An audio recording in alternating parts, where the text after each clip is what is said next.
Hello and welcome to another vlog here on Cruiseandcoasters. I'm Jeff and today we are in Virginia at Busch Gardens, Williamsburg, one of my favorite theme parks. I'm so excited to get on some of my favorite attractions here. Alpengeist, Griffin, Pantheon, Verbolten, so excited.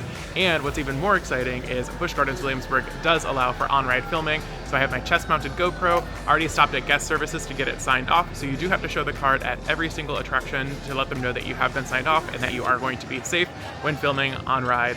So yeah, the temperature difference today from yesterday at King's Dominion, that vlog is already live on the channel, is wild. Yesterday it was 110, we woke up this morning and it was 60 degrees, a 50-degree difference. Us Floridians, we are chilly, it is cold, we might need a little sweatshirt. I think it's gonna warm up though, hopefully be like in the mid 80s today, and it should be a absolute beautiful day. The park is open 10 a.m. till 10 p.m. and they do have a Summer of Wonder event going on, which I'm very excited to check out all of their offerings. So without further ado, let's go to Busch Gardens Williamsburg. Busch Gardens Williamsburg setting is just on another level compared to any other park. Just the greenery, the landscaping is so well done, and they have like all of these little canvases set up with these different paintings right now for the Summer of Wonder event. This park is just absolutely stunning. When we came in, we walked past Loch Ness Monster because it had quite the queue, and we're like, let's just go do something else while Loch Ness has a really long queue. Come to find out, it looks like the rest of the park is still not open, which is bizarre because it's 10:26 and the park opened at 10 a.m. So Griffin is closed, Alpengeist is testing, and they're holding everyone with like a rope. So I really wish that if parks are gonna open at 10, just open at 10. Don't do like a weird like staggered opening. That's always kind of silly, especially like a park of this size. I think that if your park is opening at 10 a.m., just get the rides open by 10. That would be appreciated. 10:30 and the rest of the park is open. Good job, Busch Gardens.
First ride of the day was on none other than Alpengeist, the B&M inverted coaster here at Busch Gardens.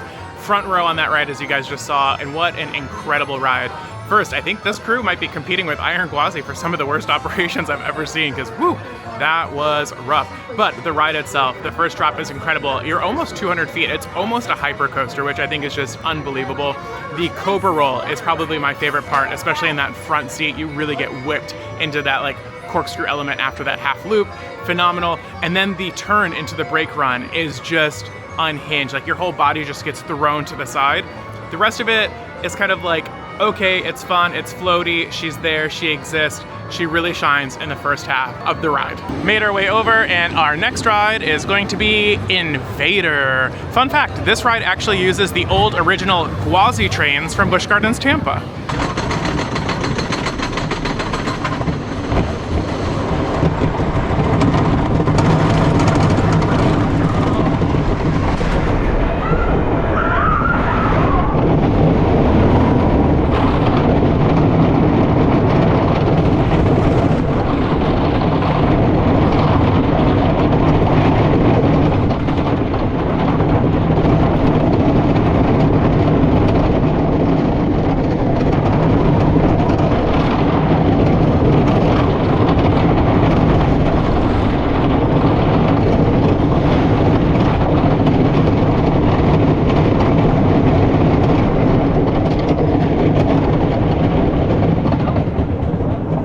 did Invader, the park's GCI coaster. Honestly, in previous visits, I've always said that this ride doesn't really do anything for me, but it was running phenomenal. It was running really, really well. The only thing is, like, when it turns, it's not really banked, and like the wheels just kind of shuffle back and forth, so it is a little bit of a rattly disaster. I'm not gonna say certified rattly disaster, just close, on the cusp of. But some really good pops of airtime, really fun family coaster, really low height requirement, really enjoyed it. So yeah, overall, a lot of fun. We did get all day dining, which means we can eat every 90 minutes. We're gonna take advantage of that, and being so close to the barbecue place that smells delicious, we're gonna get some barbecue for lunch. First all day dining is gonna be Trapper's Smokehouse. It smells so good already. So excited. For lunch, we opted for the sampler, which came with ribs, brisket, and smoked chicken, a roll, and french fries. And because we have all-day dining, you also get a side, which is crazy. So we got fried dill pickles with the sauce and a Coke Zero. What's crazy is all of this together would have been $42 on its own, and with our dining plan, with the all-day dining, we paid 60 bucks. So like we're already almost at break even. Lunch was absolutely delicious. That was some of the best theme park barbecue food that I have ever had. The brisket was super tender, the chicken was tender and juicy, the french fries were crispy and delicious, and the highlight were the fried pickles. Those fried pickles were actually amazing. Like, I want to come back to this restaurant later today just so I can have more of those fried pickles. Time for more rides. I think we're gonna head over to the other side of the park, the Italy section, so we can head over to Pantheon and Apollo's Chariot, and maybe even a little escape from Pompeii action. Oh goodness. Woo! Zippy little launch. So much hang time.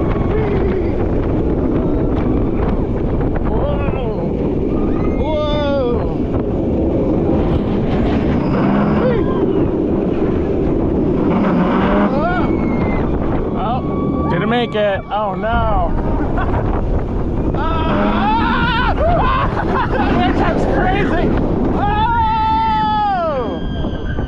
Wow, that spike's amazing. Woo!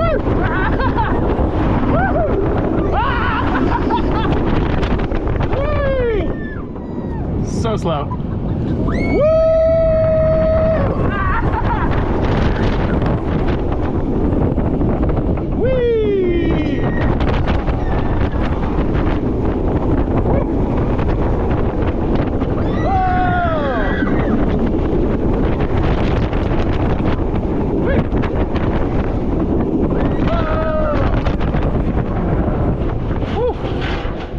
So much fun.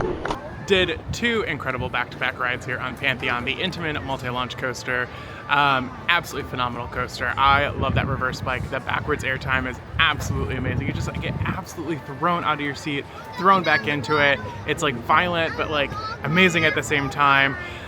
The top hat is pretty good as well. You do go over kind of slow, but we rode in row 9 and you do get whipped over. It's like a 95-degree drop and you do get thrown out of your seat quite a bit. And the zero-G stall at the end just seems to go on forever, and I absolutely love it. Great addition to the park. Super glad we got 2 rides in on this ride. And look at this day, could not be more beautiful. It's like upper 70s, low 80s. Absolutely fantastic day here so far at Busch Gardens. All right.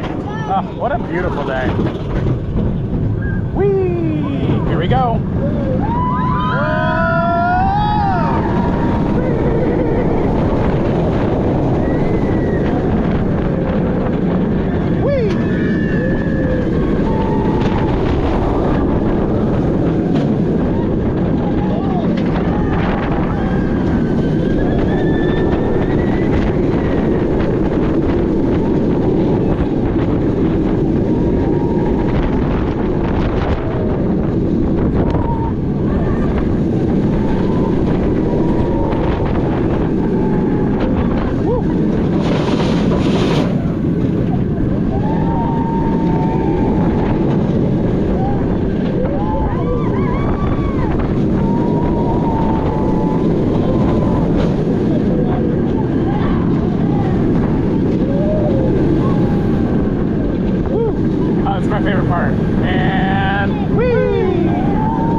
Took a quick little lap on Apollo's Chariot, the park's B&M hypercoaster. Super fun, very classic and iconic.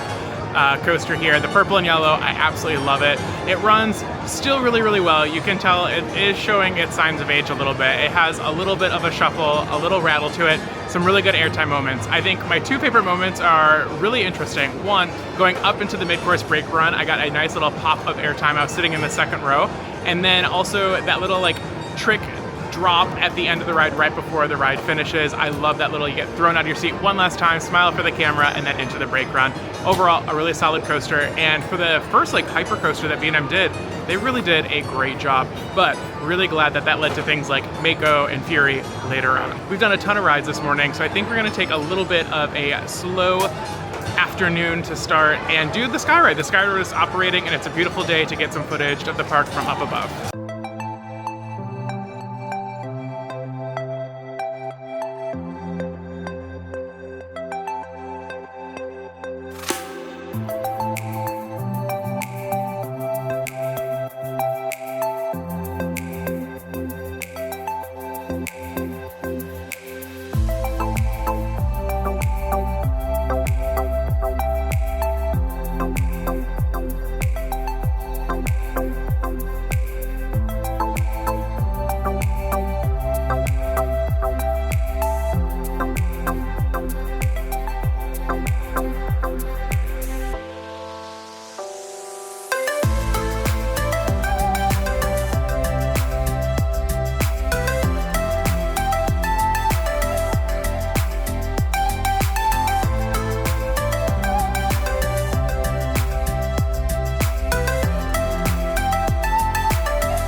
Is Dark Coaster starting to grow on me here at Busch Gardens Williamsburg?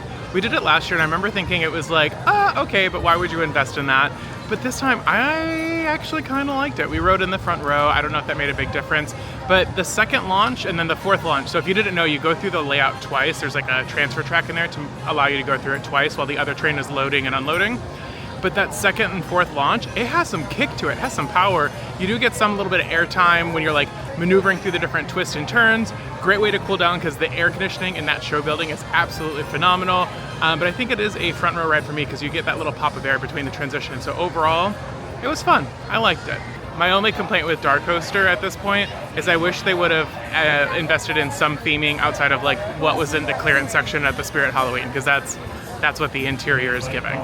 We were kind of bummed earlier when we came by because Verbolten was closed, and I heard from a friend it was closed all day yesterday. But good news, trains are moving, people are on, and I think we're gonna take a ride on one of my favorite little coasters here, Verbolten.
we braved the Black Forest and just got off of Verbolten. Such a fantastic family coaster. Spoiler warning, I feel like the ride's been around long enough. Most people already know, but there's a spoiler coming up.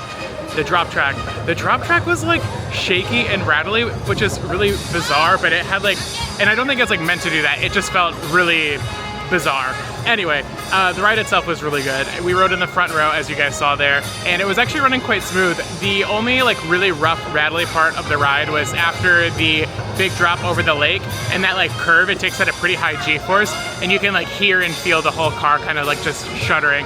Other than that, a really fun coaster. The dark ride elements were working. The drop track is a lot of fun. Good ride on Verbolten.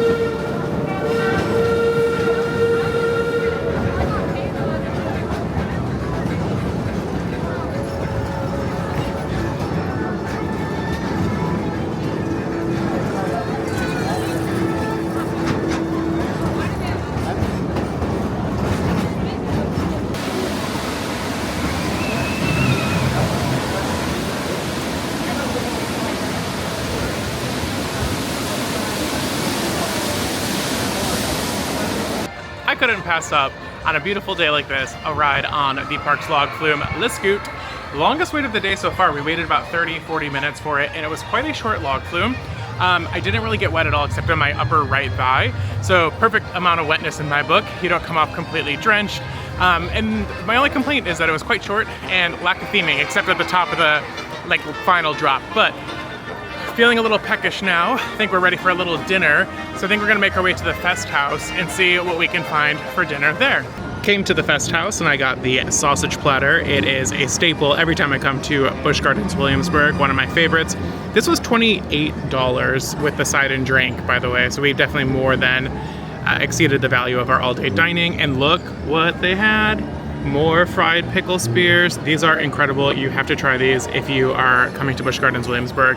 I would love SeaWorld Orlando or Busch Gardens Tampa to get these because I would get them literally all the time.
Loch Ness Monster had a really thorough refurbishment with some track work, some special effects, some new theming put in. The queue looks fantastic.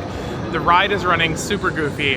That first turn after, so you have the drop, the first turn, that thing is brutal. My shoulders are going to be bruised for sure. We did it twice, once in the front row, once in the second row.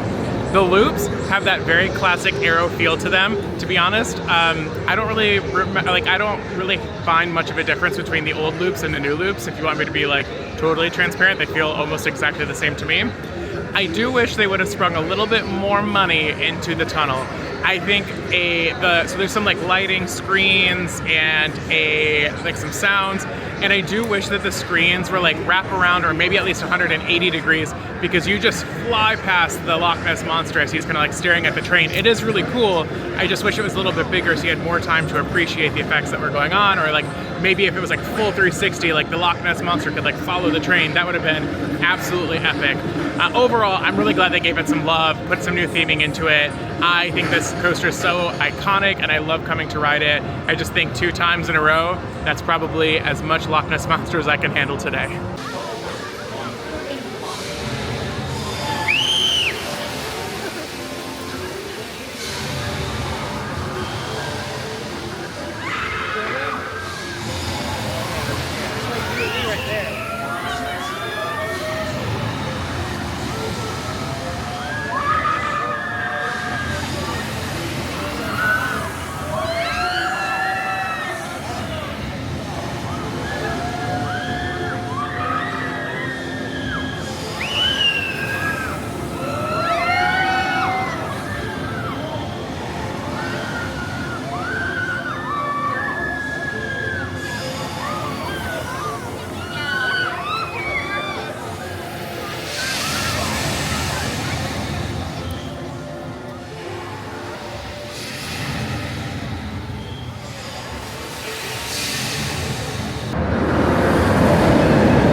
Popped onto the back row of Elfman, guys, for a little like evening ride, and she's running even crazier than this morning, especially in the back row. That is absolutely unhinged.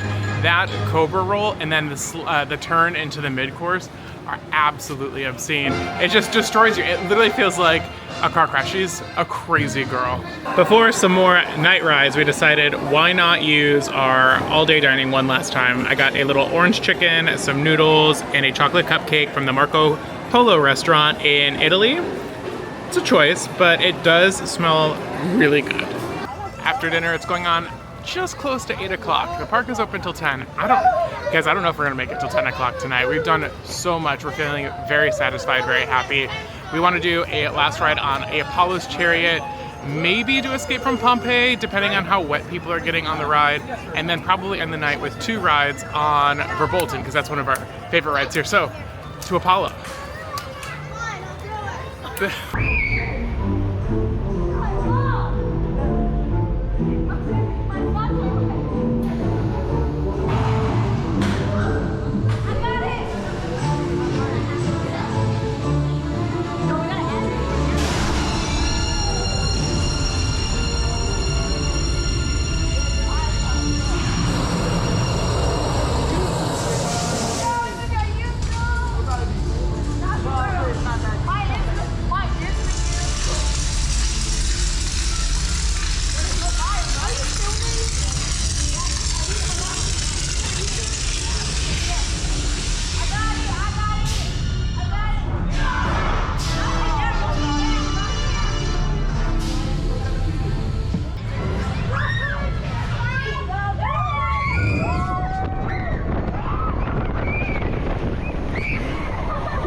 That is probably the most wet I've ever gotten on Escape from Pompeii, but it was worth it because all of the effects were working. So I took my GoPro. I'm not sure how that footage came out because it was very, very dark in there and I had my sunnies on, so I couldn't really see much of anything, but hopefully you could see a little bit. There was fire, the tomb was falling over, the drop was fun, and then there was a giant splash at the end.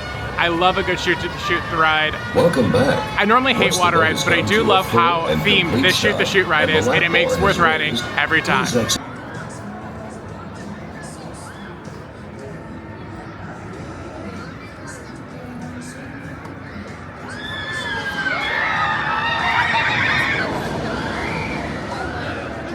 that is going to do it for our day here at Busch Gardens Williamsburg. It's about an hour till park close, and we're gonna go ahead and get on the road, get back to our hotel, get a good night's sleep in. What an absolute fantastic day. We had so much fun checking out the rides. Pantheon was running incredible. Verbolten was so much fun. Apollo's Chariot was a great time. I think my top two at this one, number one is gonna go to Pantheon this time. Number two, shockingly, is gonna go to this girl behind me, Alpengeist. She was running the best I've ever seen, absolutely unhinged, and just a phenomenal inverted coaster. This park is beautiful, it's outstanding. If you haven't been here, you've got to come to Busch Gardens Williamsburg and check it out. They're killing it. It is definitely my favorite SeaWorld park in the chain. I absolutely adore it. Sadly, we never got on Griffin. They were having some trouble with the drop, like the hanging drop, and we saw some people working on it earlier today, and unfortunately they transferred off and called it a day and said that it would not be opening. That's okay, we've been on it before, but we did miss it. Thank you guys so much for watching this entire video. It means the world to me. Hopefully you've enjoyed our third park of the trip here at Busch Gardens Williamsburg. Tomorrow we are heading up to Pennsylvania for my first ever visit to Knoebels, which I'm very, very excited for. I'm so excited to check out Flying Turns and Phoenix. I've heard it's absolutely crazy, and I'm so excited to finally ride it myself. So yeah, give the video a like if you want to fight the YouTube algorithm with me, get it out to more people, subscribe to see the other, what are we at, 19 parks that are left in this trip still. That'd be amazing. Keep cruising and coasting. I'll see you guys at Knoebels. Bye. Oh no. Dropped it. Oh no. Okay. Ooh, hello. Find me. There I am. Oh my god, I dropped it again. Are you kidding? Get it together. I'm a professional. Okay. Here we go. Oh, I was recording the whole time. LOL. Okay. Did Invader, the part